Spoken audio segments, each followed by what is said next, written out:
Saudamos a igreja com a paz de Cristo, amém? Vamos abrir as nossas Bíblias. No Evangelho de João, no capítulo 9, a cura de um cego de nascença. João capítulo 9. Acompanhe comigo essa leitura. Nós esse ano estamos falando sobre o maravilhoso pastoreio de Deus. Semana passada falamos sobre Ezequiel 34, a primeira parte. E hoje nós vamos falar de um texto que, assim como o capítulo 10, também faz referência ao texto de Ezequiel. E assim diz a passagem: caminhando Jesus, viu um homem que não podia vê-lo, um cego de nascença. E os seus discípulos começaram a filosofar a respeito dos problemas dos outros. Mestre, quem pecou? Este ou seus pais, para que nascesse cego? Respondeu Jesus: nem ele pecou, nem seus pais, mas foi para que se manifestassem nele as obras de Deus. Veja bem, é necessário que façamos as obras daquele que me enviou enquanto é dia. A noite vem, quando ninguém poderá trabalhar. Enquanto estou no mundo, sou a luz do mundo. Dito isto, cuspiu na terra, e tendo feito lodo com a saliva, aplicou aos olhos do cego, dizendo-lhe: vai, lava-te no tanque de Siloé, que quer dizer, é enviado. Ele foi, lavou-se e voltou vendo. Então os vizinhos e os que dantes o conheciam de vista, como mendigo, perguntavam: não é este o que estava sentado pedindo esmolas? Uns diziam: é ele sim. Outros: não, mas parece muito com ele. Ele mesmo, porém, disse: sou eu sim. Perguntaram-lhe, pois, como te foram abertos os olhos? Respondeu ele: um homem chamado Jesus fez lodo, untou-me os olhos e disse-me: vai ao tanque de Siloé e lava-te. Então fui, lavei-me e estou vendo. Disseram-lhe, pois, onde está ele? Respondeu: não sei. Levaram, pois, aos fariseus o que dantes fora cego. E era sábado, o dia em que Jesus fez o lodo e lhe abriu os olhos.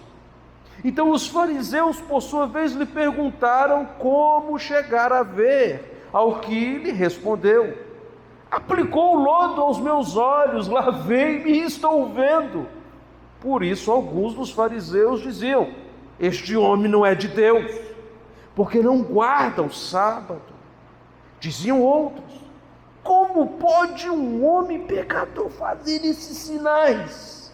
E houve dissensão entre eles. De novo perguntaram ao cego: que dizes a respeito dele, visto que te abriu os olhos? Que é profeta, respondeu ele. Não acreditaram os judeus que ele fora cego e que agora via, enquanto não lhe chamaram os pais e os interrogaram: é este o vosso filho, de quem dizeis que nasceu cego? Como, pois, vê agora? Então os pais responderam: sabemos que este é o nosso filho e que nasceu cego, mas não sabemos como vê agora. ou quem lhe abriu os olhos, também não sabemos. Pergunta a ele, já tem mais de 30 anos. Idade tem, falará de si mesmo. Isso disseram seus pais, porque estavam com medo dos judeus, pois estes já haviam assentado que se alguém confessasse a Jesus, o Messias, fosse expulso da sinagoga. Por isso é que disseram os pais, ele tem idade, interrogai-o. Então chamaram pela segunda vez o homem que fora cego e lhe disseram: dai glória a Deus, nós sabemos que este homem é pecador. Ele retrucou: se é pecador, não sei. Uma coisa eu sei, eu era cego e agora vejo. Perguntaram-lhe, pois, que te fez ele? Como te abriu os olhos? Ele lhes respondeu: eu já falei para vocês e vocês não prestaram atenção. Por que quereis ouvir outra vez? Porventura, querei também vós tornar-vos discípulos de Jesus? Então o injuriaram e lhe disseram: discípulo dele és tu, mas nós somos discípulos de Moisés. Sabemos que Deus falou a Moisés, mas este nem sabemos de onde é. Respondeu-lhe o homem: nisto é de estranhar que vós não saibais de onde ele é, e contudo me abriu os olhos.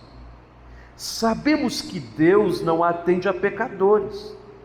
Pelo contrário, se alguém teme a Deus e pratica a sua vontade, a este atende. Desde que há muito jamais se ouviu que alguém tenha aberto os olhos a um cego de nascença. Se esse homem não fosse de Deus, nada poderia ter feito. Mas eles retrucaram: tu és nascido todo em pecado e quer nos ensinar a nós? Sai daqui! E o expulsaram. Vamos orar? Feche os seus olhos. Senhor, obrigado pela tua palavra. Fala conosco, Senhor. Em nome de Jesus, para o louvor de tua glória somente. Amém. É necessária uma leitura contínua, linear, entre os capítulos 9 e 10. Você sabe que o capítulo 10 é a história em que Jesus diz ser o bom pastor, a porta das ovelhas. Note que os versículos, ou os capítulos 9 e 10, estão interligados. A Bíblia não foi escrita em capítulos. Eles foram acrescentados para nos facilitar a leitura e compreensão. Portanto, quando você observa ao fim do capítulo 9, Jesus Cristo faz a transição imediata para o capítulo 10, conectando as duas passagens. No capítulo 10, Jesus está se apresentando como o bom pastor. O bom pastor que não perderá nenhuma de suas ovelhas. Nenhuma das ovelhas que o Pai me deu, eu irei perdê-la. E aqui encontramos o Senhor Jesus Cristo buscando as suas ovelhas que estão sendo desprezadas, maltratadas, fracas, doentes, desgarradas, que não tinham o pastoreio dos religiosos. Estamos em Jerusalém. Jesus Cristo sai do templo e vê um homem que não pode vê-lo. É a primeira coisa que fica evidente aqui para nós, é o quanto o Senhor é capaz de nos enxergar, quer estejamos nós debaixo de um sol, na claridade de um dia, quer estejamos nós trancados num quarto escuro, quer consigamos ver 1 centímetro à nossa frente, ou quer nem consigamos enxergarmos a nós mesmos. O que importa é que Ele nos vê. Ele sabe quem somos, nos conhece, nos enxerga, contempla a nossa face e sabe exatamente do que nós precisamos. Jesus Cristo especialmente passou ali com os seus discípulos para alcançar aquela ovelha que estava à míngua. Diz o texto que a sua condição física lhe ensejou também uma situação de penúria. Era um mendigo, não tinha condições de se ajudar, precisava esmolar-se. Não havia ninguém, e ali na nação de Israel e nem no mundo antigo, uma assistência social para pessoas enfermas. Ali está aquele homem, já tem idade, disseram seus pais, o que indica que ele já era de maior, e podemos imaginar um homem com mais de 30 anos, segundo a maioridade judaica. Mas o que importa aqui é que aqueles homens que estão andando com Jesus, os discípulos, eles param diante daquela cena, um quadro muito difícil de ser encarado, e eles começam a filosofar sobre aquele assunto, conjecturar. Eles fazem uma pergunta que é muito corriqueira, porque as coisas acontecem com as pessoas, porque a vida é assim, porque nascem pessoas que sofrem. São perguntas que às vezes não fazemos, mas estes homens estavam fazendo essas perguntas perto demais daquele moribundo. Ele ouvia atentamente as explicações. Note que ao final da passagem, os religiosos tinham uma resposta para aquela pergunta. Tu és pecador desde o nascimento e quer ensinar a nós mesmos? Eles não tinham dúvida. O cardeal Fontaine Shin descreveu esta cena de uma maneira muito especial. Ele fala que existem graças que são graças brancas. A graça branca de Deus são as benesses, as alegrias, as benignidades que recebemos do Senhor, a saúde, essa chuva gostosa, o alimento, aquilo que você obviamente sabe que é um favor de Deus. Mas há também a graça negra, que é quando Deus usa a adversidade para nos fazer o bem. O próprio Agostinho disse que se Deus não pudesse transformar o mal em bem, jamais teria permitido o mal. Então aqui, irmãos, nós estamos diante de uma situação que invocava um pensamento daqueles dias, desde os babilônios, passando pelos persas e os gregos. Se acreditava na transmigração da alma, que as pessoas pagavam pelos erros de vidas anteriores. Embora no contexto judaico não fosse aceita essa explicação, há um caso em que Jesus pergunta assim: quem dizem que sou? E eles começaram a falar que a população dizia que ele era um profeta, e até o próprio Jeremias ou Elias, dando a entender que alguém que havia morrido e reencarnou. Havia entre os essênios, entre os gnósticos, esta ideia também, de que os erros que cometemos em algum tempo, quando morremos, nós transmigramos para outro corpo para pagá-los. Há muitas pessoas que acreditam nisso, e é um equívoco, porque se os nossos erros nos fazem retornar a esta vida, para que melhoremos ou melhoremos, o mundo já era para ter sido melhorado há muito tempo. Você não acha?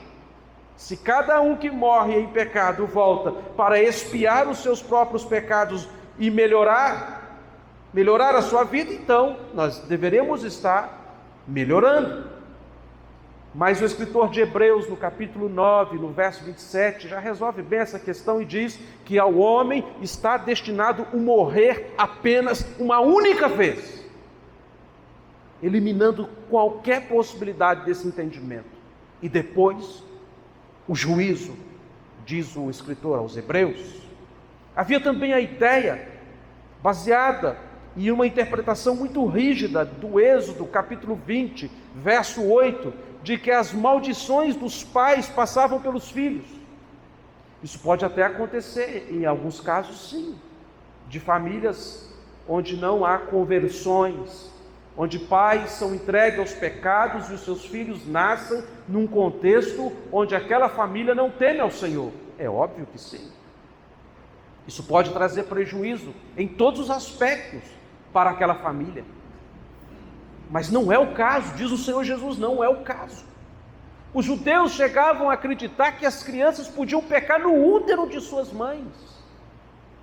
Rememorando o texto e interpretando erroneamente o Salmo 51, que diz: eu nasci em pecado e em transgressão a minha mãe me concebeu. Eles faziam uma leitura muito restrita desse texto e acreditavam que de alguma forma, veja bem, todos estão enxergando um homem no fundo do poço, todos estão enxergando um homem execrado, todos estão enxergando um para-raio, e Jesus está falando assim: vocês não estão vendo? É uma de minhas ovelhas que não está sendo pastoreada. Ele nasceu para a glória de Deus. Às vezes Deus usa as enfermidades para manifestar em nós a glória dele. Atrás de toda provação carrancuda há uma providência sorridente. Lembrem-se do caso de Lázaro, que está à frente no capítulo 11, onde Jesus disse que aquela enfermidade era para que se manifestasse nele a glória de Deus. Note, irmãos, que não importa o que as pessoas pensam a nosso respeito, o que dizem sobre nós, como elas nos enxergam e como elas fazem as suas ilações, não me interessa a sua disposição de filosofar sobre os meus problemas e conjecturar sobre as minhas crises. O que eu quero saber é quais são os planos que Deus traçou para mim, e é isso que você tem que querer saber: quais são os planos que Deus traçou para você. Jeremias, no capítulo 29, lá na altura do versículo 10, 11, 12 e 13, ele diz: eu é que sei quais são os planos que eu tenho para você. Planos de vida e não de morte, para que vocês alcancem o fim que vocês desejam. Vocês me buscarão e eu serei encontrado de vocês, e eu farei mudar a sorte de vocês. Aqui estamos diante, irmãos, de uma ovelha que as pessoas não conseguem enxergar nela um dono que não lhe deixará faltar a providência necessária para a sua salvação. Aqueles líderes religiosos não conseguem ver naquele homem pobre uma ovelha cujo preço é inestimável. E o texto caminha com Jesus fazendo algo digno de ser pintado. Ele cospe no chão. Ele abaixa. O texto não diz, mas é óbvio. Pega o barro que fez. A primeira vez que nós encontramos Jesus se abaixando neste evangelho foi para interceder pela pecadora, a mulher adúltera. Quando ele abaixa para escrever no chão e diz: quem não tiver pecado, atire a primeira pedra. Aqueles homens que haviam se abaixado para pegarem pedras, quão diferente eles são do nosso Senhor, que se abaixa, que se humilha, que se inclina, não somente para ver o que se passa com os homens, mas também para tomar os nossos lugares, para assumir as nossas angústias, para sentir o dissabor das nossas agruras. Ele abaixa, ele se inclina, e agora ele se inclina novamente, para fazer lodo e passar nos olhos daquele homem. E eu queria pedir a sua ajuda agora. Eu queria que você fechasse os seus olhos, para que você percebesse um pouco o que ele está passando naquele momento. Imagine que você, de olhos fechados, perceba alguém colocando bem na órbita dos seus olhos um barro úmido, e na escuridão da vida dele, ele ouviu exatamente o que você vai ouvir agora. Não abra os seus olhos, sinta o drama deste homem. Vai, lava-te no tanque de Siloé. Vai, lava seus olhos no tanque de Siloé. Pode abrir os seus olhos. Você já pensou? Aquele homem nunca tinha visto a Cristo. Aquele homem não contemplou os milagres de Cristo. Mas o Senhor Jesus, no capítulo 10, disse assim: minhas ovelhas, deixa eu te falar como elas são. As minhas ovelhas ouvem a minha voz, e elas me seguem. Na escuridão da vida daquele homem, ele ouviu a voz que despedaça os cedros do Líbano, mas também liga a cana que está quebrada. Ele ouviu a voz que esmiuça a penha, que quebra a pedra, mas também que restaura os corações quebrantados, alquebrados. A mesma voz que desfere chamas de fogo é a voz que incendeia o pavio que está quase se apagando. Ele ouve a voz, irmãos, a voz que fez tudo o que há, e sem essa voz nada haveria. Ele ouve a voz do Verbo que se fez carne. Ele é a ovelha de Cristo, e ele obedece a Cristo cegamente. Ele vai ao tanque de Siloé. Ele não pensou como Naamã, com seus olhos sírios, dizendo: o rio Jordão, jamais. Não, ele não considerou as improbabilidades, ele não pensou nas impossibilidades, ele apenas ouviu a voz e obedeceu, porque o Senhor Jesus disse isso: eu conheço as minhas ovelhas, elas me conhecem, eu falo para elas, e elas respondem. E ele foi. Era dia de sábado, queridos. Os judeus não entenderam que o que era necessário e o que era misericordioso era permitido. E eles chegaram ao ponto de restringir a lei do sábado, proibindo até que pessoas cuspissem no chão.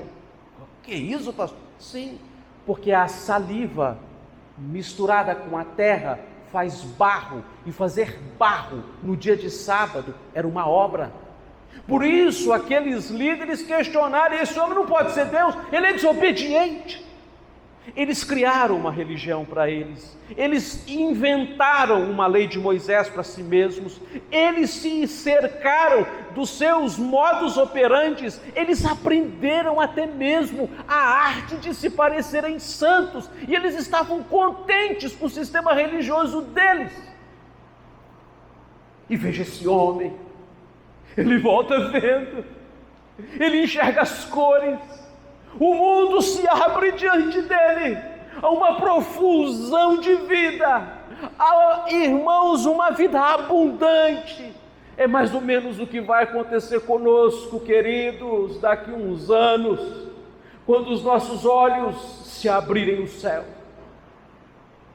Multiplique por proporções infinitas um homem que nunca viu enxergar e ficar impressionado com todas as cores deste mundo, um homem que nunca ouviu e os seus ouvidos se abrirem e ouvir todos os cânticos de todos os pássaros melodiosos. Assim será, irmãos, quando se descortinar diante de nós o céu e o Senhor e os cânticos e a glória, nós ficaremos maravilhados. E aqui está, irmãos, uma proporção mínima, mas é o máximo que podemos captar nesta vida. Este homem volta para casa, está entusiasmado, e os seus vizinhos, a turma que está junto, mas está distante, né? Aqueles que quando está tudo ruim para nós, está tudo bom para eles. Não sei se você conhece gente assim, porque amigo não é quem chora com você, meu filho. Amigo é quem suporta o seu sucesso. Chorar com o outro é fácil, difícil é o sujeito passar perto de você com uma Ferrari e você ficar feliz pelo sucesso dele. Eles estavam inquietos com o homem cego, era para fazer uma festa, não houve um banquete, não houve uma celebração, pelo contrário, eles começaram a dizer: não, não é ele não, é sim, não, não é não, é sim, não, não é não, é sim, não é não. Realmente, quando um homem e uma mulher entregam a sua vida para Cristo, os seus vizinhos não têm muita certeza se é ele mesmo. O sujeito paga suas contas, negocia suas dívidas, começa a tratar sua esposa com decência, os seus filhos com disciplina e amor. O marido passa a tratar a esposa com honra e a esposa com honra ao seu marido. A gritaria some daquele lar. Quando almas se entregam para Cristo, não quer dizer que na família não haja pessoas pecadoras e nem pessoas que tenham problemas e conflitos ainda existem em nossos lares, mas há sempre a pacificação, o desejo do conserto, o desejo da santificação, o desejo de buscar uma solução para tudo aquilo que Deus desaprova. E de repente os vizinhos falam assim: mas será que é ele? Não sei, está tão diferente. Ele vivia batendo a cabeça, ele tropeçava para tudo quanto é lado, ele não sabia se ele estava indo ou se estava voltando, e agora o bicho anda de cabeça em pé e os olhos brilham. Será que é ele? Aqui está o homem. E aí, irmãos, aqueles vizinhos não se contentam em ficar se questionando: puxa aquele homem pelo braço, vem cá, que eu vou te levar na igreja. Talvez ninguém nunca tivesse feito isso para ele quando ele estava na sarjeta, mas agora que ele está bem, a turma quer levar ele na igreja, né? Assim, quando você não tem nada, ninguém quer te levar na igreja. Aí você começa a ganhar dinheiro, as pessoas falam assim: rapaz, vamos na minha igreja. Eu sei que não é sempre assim, mas eu sei que existe isso. Você sabe que existe isso? Chegou lá, irmãos, os fariseus fizeram uma pergunta para aquele homem, os líderes religiosos: o que aconteceu com você? Falou: o homem chamado Jesus cuspiu no chão, quebrou a lei. Os caras já deram um passo atrás. Fez lodo, botou no meu zóio, eu fui, lavei o zóio no tanque de Siloé, voltei e a vida está colorida para mim agora. Eu obedeci, estou enxergando mais do que as pessoas que estão nascendo agora com a vista zerada. Rapaz, mas como pode isso? Como pode isso? Eles nunca perguntam quem fez isso, mas é sempre como pode isso? Eles não estão interessados na resposta. É como o mundo não está muito interessado em quem é a fonte da nossa vida. Ele está muito interessado em saber quem é que é o centro da nossa alegria. O mundo quer saber como você é alegre, mas não quer saber quem é que te proporciona isso. O mundo quer saber como você prospera, mas o mundo não quer saber quem é que te dá essa prosperidade. O mundo quer saber os segredos do nosso sucesso, mas não quer saber qual é a fonte do nosso sucesso. E eles estão questionando, perguntando. Veja novamente. Que coisa linda. Que conexão com o capítulo 10. Chamaram os pais daquele menino. Escuta aqui, esse menino é seu? É nosso. Fala para nós, o que está acontecendo que esse menino agora não está batendo mais cabeça, nem tropeçando, e não está andando em zigue-zague, e agora ele... Eu não sei, eu só sei que ele nasceu sem enxergar, mas agora ele está vendo. Me explica como é que foi isso? Aí eles ficaram com medo, irmãos, de serem expulsos da sinagoga. Pergunta para ele já é maior de idade, né? Ele já pode falar de si mesmo. Meu amigo, eu queria falar isso para você com muito temor neste instante.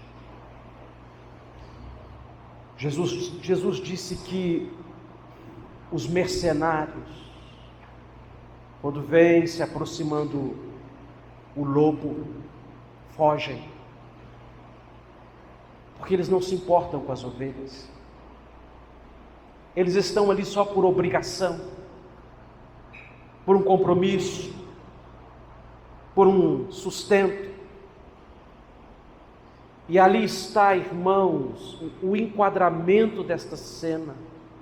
Aqueles pais não lutaram por aquele filho. Aqueles pais não se dispuseram por ele. Se comportaram como o mercenário do capítulo 10. Uma alcateia com os seus dentes brancos e com seus uivos e espumas, vinha para o lado daquele menino e eles dizendo assim: resolve com ele, que já pode se defender sozinho. Queridos, isso nos estremece quando pensamos que há a possibilidade de não lutarmos pelos nossos filhos, de não brigarmos por eles, de não enfrentarmos o lobo e quem quer que seja, pela alma deles. A nossa briga não é contra a carne, nem contra o sangue, mas contra este mundo misterioso. Nós lutamos pelos nossos filhos em oração, dando bom testemunho, jejuando por eles, ensinando a eles o que é certo e o que é errado, não concordando com eles, os abraçando mesmo quando eles estão errados, e enfrentando os religiosos, aqueles que não se importam com a alma deles, e dizendo: eu vou continuar orando pelo meu filho. Aqui é um caso, irmãos, de um menino que se tornou crente, de um jovem que foi para a igreja e os seus pais ficaram reticentes, não querendo se envolver com a fé dele. Mas há casos em que os nossos filhos são ovelhas que se perdem, há casos em que os nossos filhos são ovelhas que estão fracas, há casos que são os nossos filhos que são ovelhas doentes. Eu não sei quais são os problemas que atravessaremos neste imenso vale da vida. O que eu sei é que nós não podemos apenas lidar com os nossos filhos por obrigação, por compromisso. Nós temos que lutar por eles. Diz o texto, e já estamos encerrando, que esse jovem começa a debater com aqueles religiosos. Veja o que Jesus disse no capítulo 10. Ele diz assim: minhas ovelhas jamais ouvirão o estranho. Elas conhecem a minha voz e jamais ouvirão o estranho. Ainda que um anjo que desça do céu, diz Paulo, escrevendo aos irmãos da Galácia, pregue para vocês um outro evangelho, que seja este anjo considerado maldito. Jamais as minhas ovelhas ouvirão o estranho. Aqueles homens religiosos, togados, investidos, irmãos, de toda a autoridade sagrada, eram estranhos, e eles estavam tentando demover a fé genuína do coração daquele jovem, estavam tentando convencê-lo que nada daquilo era verdade, convencê-lo de que não era possível o que aconteceu com ele, e quem operara aquele milagre não era um milagreiro de verdade, porque estava violando santas leis que eles pressupunham. E então, queridos, eles tentaram de todos os jeitos. Vozes estranhas podem partir deste púlpito, mas vocês não podem ouvi-las. As minhas ovelhas não ouvem o estranho.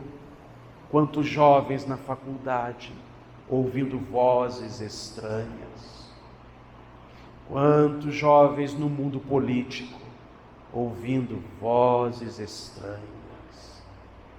Quantos jovens no namoro ouvindo vozes estranhas. Quantos jovens já não consegue discernir entre a voz daquele que te faz enxergar a vida com todos os matizes, da voz daquele que veio apenas para te matar, te roubar e te esquartejar.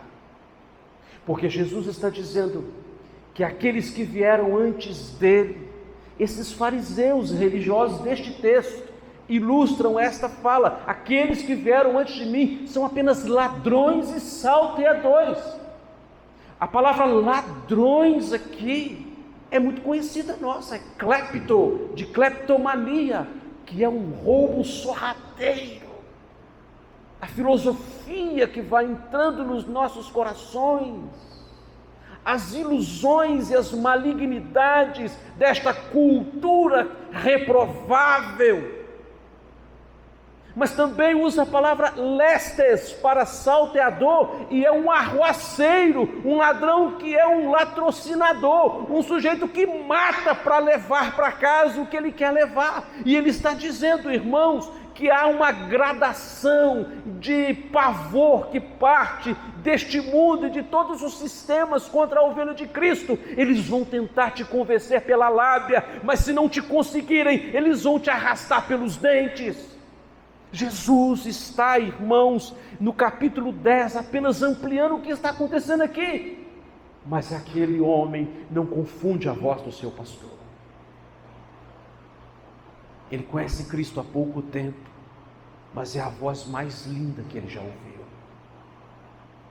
Só quem sabe de onde saiu é que pode dar valor a esta voz que nos conduzem por pastos verdejantes. Meu irmão,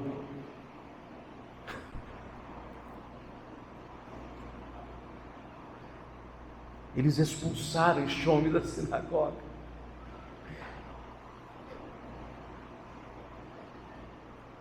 Tiveram a ousadia de fazer isto com este homem que era o que tinha a maior experiência com Deus naquela comunidade. E eu queria ressaltar isso aqui.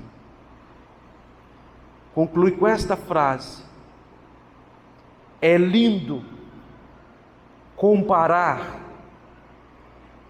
João 9,34 com os homens expulsando o cego, com João 10:3.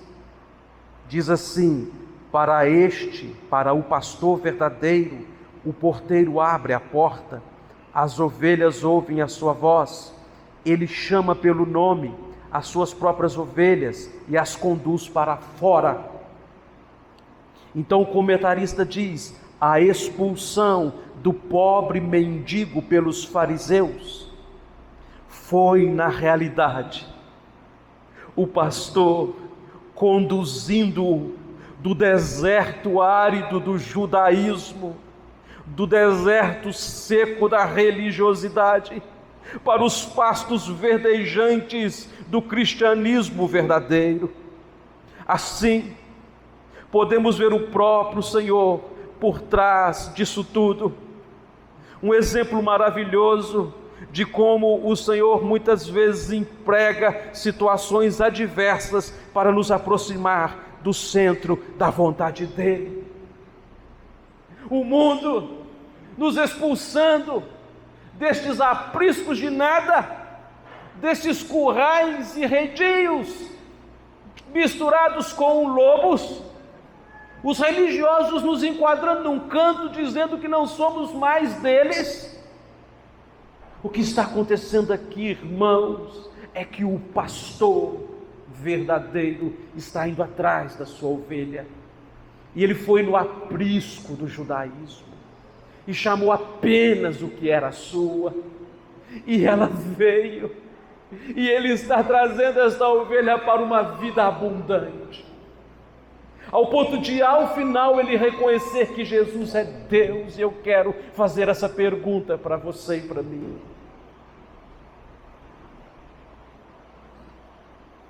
amigo,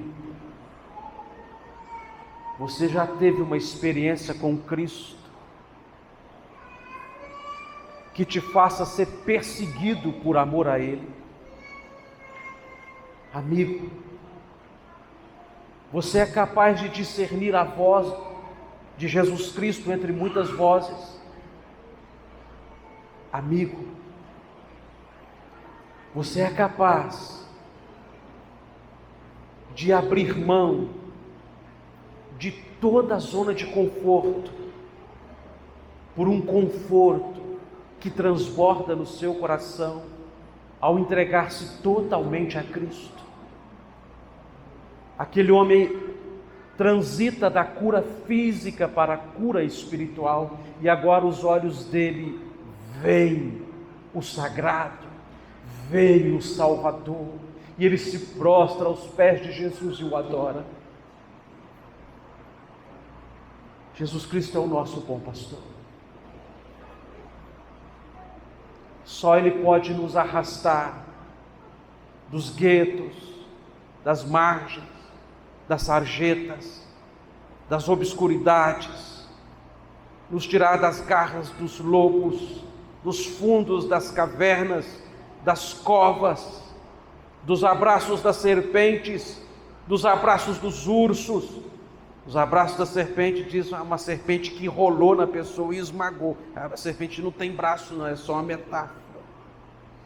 Mas só Ele pode nos achar e nos dar dignidade, porque Ele diz assim: eu não fujo na luta pelas minhas ovelhas. Meu amigo, ouça a voz de Cristo e encontre a vida abundante que você tanto quer, e eu também. Busquemos ao Senhor e enxerguemos mais do que os nossos olhos consigam ver. Que Deus nos ajude.